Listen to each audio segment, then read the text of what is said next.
দেখুন তেল দেওয়ার সাথে সাথে অবস্থাটা দেখছেন, এই দেখুন কীরকম ফুলেছে এটা। হ্যাঁ দেখুন তেল দেওয়ার সাথে সাথে দেখুন একদম কীরকম ফুলে গেছে। দেখুন দেখুন কীরকম লাগছে দেখতে, এত সুন্দর হয়, একবার না বানালে বিশ্বাস করতে পারবেন না যে ছোলার ডাল দিয়েও এত সুন্দর একটা পরোটার রেসিপি বানানো যায়। এই দেখুন, আরে এই দেখুন দেখছেন কতটা নরম, একদম নরম তুলতুলে, আর কতটা ফুলেছে এবং পকেট হয়ে গেছে সেটা তো আপনাদেরকে দেখালাম আমি ভাজতে ভাজতে। বাপরে এই দেখুন ভেতরটা দেখুন খালি, এই দেখুন আর একদম পুরে ঠাসা। এই যে দেখছেন কীরকম লাগছে দেখতে, এই দেখুন পুরে ঠাস। নমস্কার বন্ধুরা, জঙ্গলমহল ভিলেজ ফুডে আপনাদের সকলকে স্বাগত।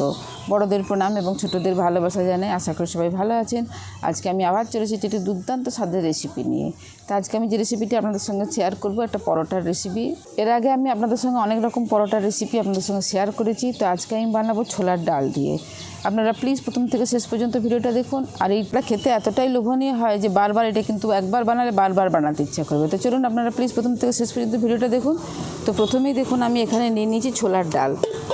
এই ছোলার ডালটাকে আমি 3 ঘন্টা আগে ভিজিয়ে দিয়েছি। ভেজানোর ফলে দেখুন ছোলার ডালটা কিন্তু খুব ভালোভাবে ভিজেও গেছে। দেখুন হাত দিয়ে এরকম করে ভাঙলে ভেঙেও যাচ্ছে। দেখুন ছোলার ডালটাকে এইভাবে আমি ভিজিয়ে নিয়েছি।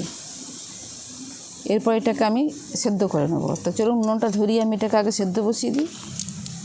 দেখুন উনুনটা ধরিয়ে দিয়েছি, কড়াটা বসিয়ে দিচ্ছি। দেখুন এই পরোটাটার জন্য একটা স্পেশাল ভাজা মশলা আমি ভেজে নেব। তার জন্য দেখুন এখানে নিয়ে নিয়েছি গোটা ধনে, গোটা জিরে, গোটা মৌরি, গোটা গোলমরিচ আর 2টো শুকনো লঙ্কা। এই সব মশলাগুলোকে আমি প্রথমে শুকনো কড়াতে একটুখানি ভেজে নেব।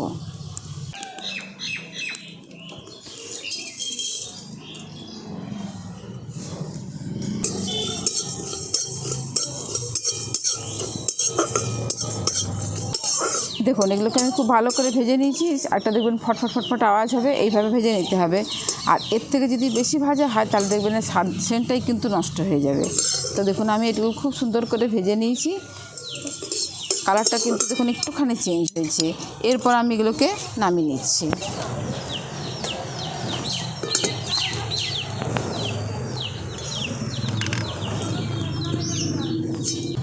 দেখুন এবারে ডালটা সেদ্ধ করে নেব। তার জন্য কড়াতে জল দিয়ে দিচ্ছি ধুয়ে ভিজিয়ে রাখা ডালগুলো। এরপর এটাকে চাপা দিয়ে দিচ্ছি সেদ্ধ করার জন্য। দেখুন এখানে ডালটা সেদ্ধ হতে থাক। এরপর আমি আটাটা মেখে নিচ্ছি। আপনারা সম্পূর্ণ আটাতেও করতে পারেন, আবার আটা ময়দা মিশিয়েও করতে পারেন, আবার শুধু আটাতেও করতে পারেন। তা আমি এটাকে একটু আটা ময়দা মিশিয়েই করব। তার জন্য দেখুন এখানে আমি নিয়ে নিচ্ছি 1 বাটি ময়দা, 1 বাটি ময়দা, 1 বাটি আটা দিয়ে দিচ্ছি। এর সাথে পরিমাণ মতো নুন, ময়ানের জন্য দিয়ে দিচ্ছি 2 চামচের মতো সাদা তেল। প্রথমে শুকনো উপকরণগুলোকে আমি খুব ভালো করে হাত দিয়ে মিশিয়ে নিচ্ছি।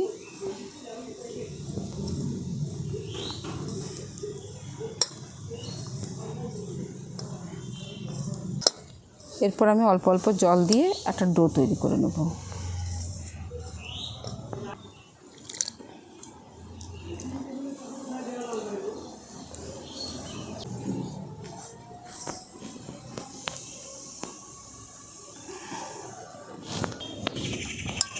বন্ধ করতে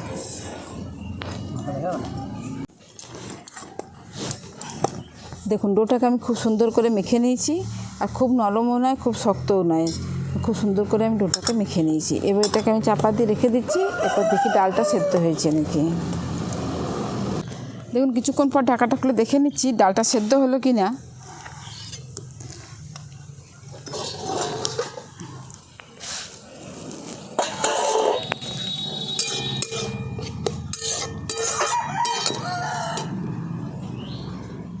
এই দেখুন ডালটা কিন্তু খুব ভালোভাবে সেদ্ধ হয়ে গেছে। দেখুন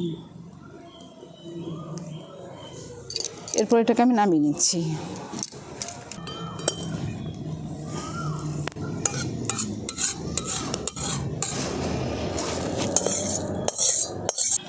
দেখুন ডালটাকে নামিয়ে নিয়েছি, আবার কড়াটা পরিষ্কার করে কড়াটা বসিয়ে দিয়েছি। এরপর আমি এই ডালটার একটা পুর বানিয়ে নেবো, তার জন্য কড়াতে দিয়ে দিচ্ছি সরষের তেল।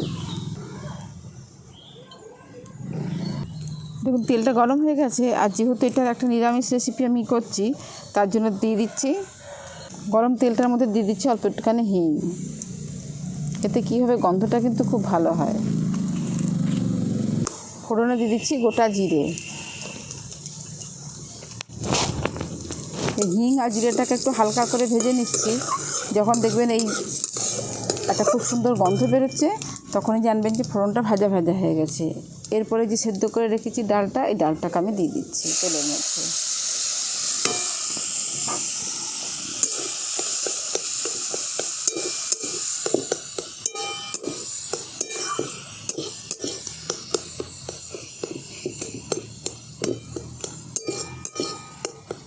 দিয়ে দিচ্ছি পরিমাণ মতো নুন, দিয়ে দিচ্ছি হলুদের গুঁড়ো।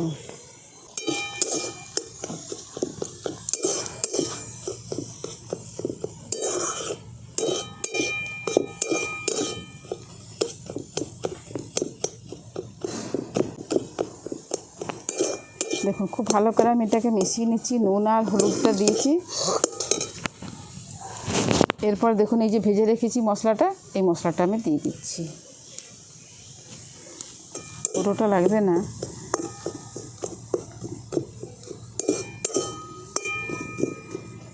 দেখুন এইভাবে নাড়তে নাড়তে যখন দেখবেন কড়ার থেকে উঠে আসছে অটোমেটিক, তখন জানবেন যে পুরটা রেডি হয়ে গেছে। আর এই যে পুরোটা মানে একদম প্লেন করিনি, একটুখানি দেখবেন দানা দানা মতো আছে, এটাতে কিন্তু পরোটার স্বাদটা আরও বেশি ভালো লাগবে। যখন কামড়াবেন তখন মানে যখন খাওয়া হবে, তখন বেশ দানাগুলো মুখে পড়বে, ভালোই লাগে খেতে। দেখুন বেশ শুকনো ঝুরঝুরে করে নিয়েছি। এরপর এটাকে আমি নামিয়ে নিই।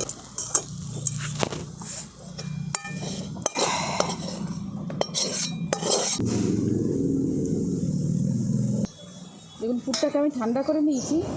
এরপর এরকম গোল গোল লেচির মতো তৈরি করে নিচ্ছি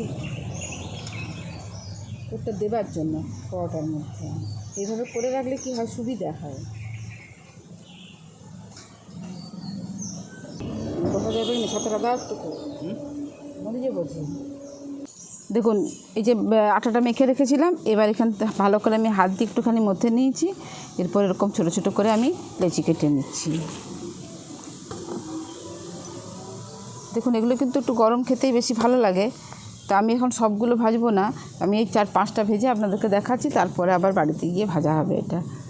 তা আমি এখন এই 5টাই আমি করে নিচ্ছি। চাকতিটার মধ্যে অল্প একটুখানি আটা নিয়ে দিয়েছি। এরপর আমি এগুলোকে বেলে নিচ্ছি।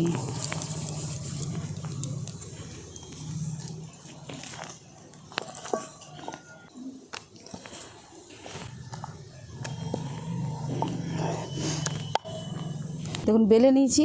এরপরে এরকমের যে বানিয়ে রেখেছিলাম একটু পুরটার মধ্যে দিয়ে দিচ্ছি।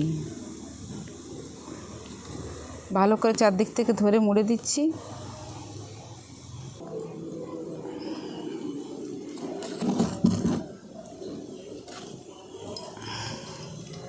দেখুন এইভাবে তৈরি করে নিয়েছি।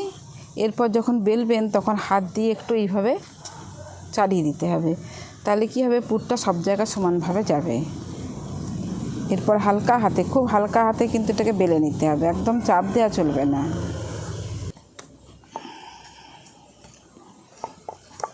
এই দেখুন তৈরি হয়ে গেল আমাদের একটা পরোটা।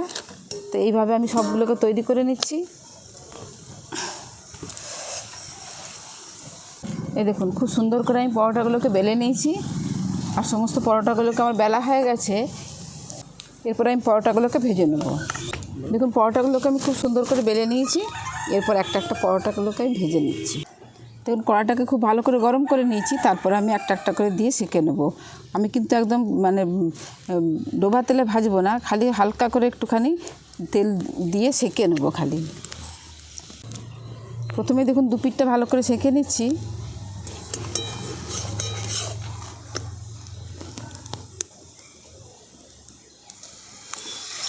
তো এই দেখুন এটা তো আমি নিরামিষ করে বানাচ্ছি, যেহেতু আমি এটা নিরামিষ বানাচ্ছি, যে কোনো উপোসের দিনেও কিন্তু আপনারা এইভাবে বানিয়ে খেতে পারেন। সম্পূর্ণ নিরামিষ একটা রেসিপি।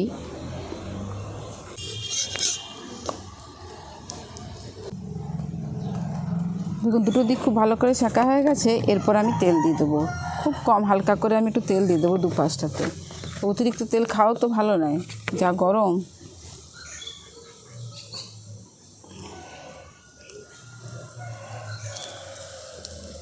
দেখুন তেল দেওয়ার সাথে সাথে অবস্থাটা দেখছেন, এই দেখুন কীরকম ফুলেছে এটা।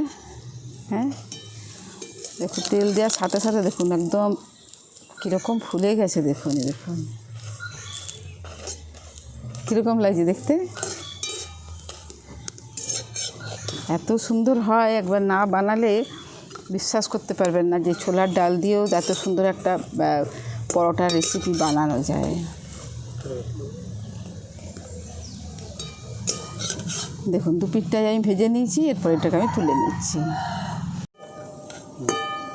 দেখুন তেলটা দেওয়ার সঙ্গে সঙ্গে কীরকম ফুলে উঠেছে। দেখুন এটাও প্রত্যেকটা পরোটাই ঠিক এইভাবেই ফুলে উঠবে। এত সুন্দর দুর্দান্ত হয়, বানাতেও বেশ ভালো লাগে যদি এইভাবে ফুলে যায়। দেখছেন কি সুন্দর হয়েছে। এবার এটাকেও তুলে নিচ্ছি। আজকের রেসিপি আপনাদের কীরকম লাগলো অবশ্যই কমেন্টে জানাবেন। আর যে কোনো নিরামিষের দিনে আপনারা প্লিজ বাড়িতে এইভাবে বানিয়ে খেয়ে দেখবেন। ভালো লাগলে জঙ্গলমহল ভিলেজ ফুড চ্যানেলটিকে লাইক, কমেন্ট, শেয়ার করবেন এবং প্লিজ সাবস্ক্রাইব করে দেবেন। যারা ফেসবুক থেকে দেখছেন তারা প্লিজ পেজটিকে ফলো করে সঙ্গে থাকবেন। প্রত্যেকেই ভালো থাকবেন, সুস্থ থাকবেন, সাবধানে থাকবেন। আজকের ভিডিওটা আমি এখানেই শেষ করছি। আবার আপনাদের সঙ্গে দেখা হবে পরবর্তী আরেকটি ভিডিওতে।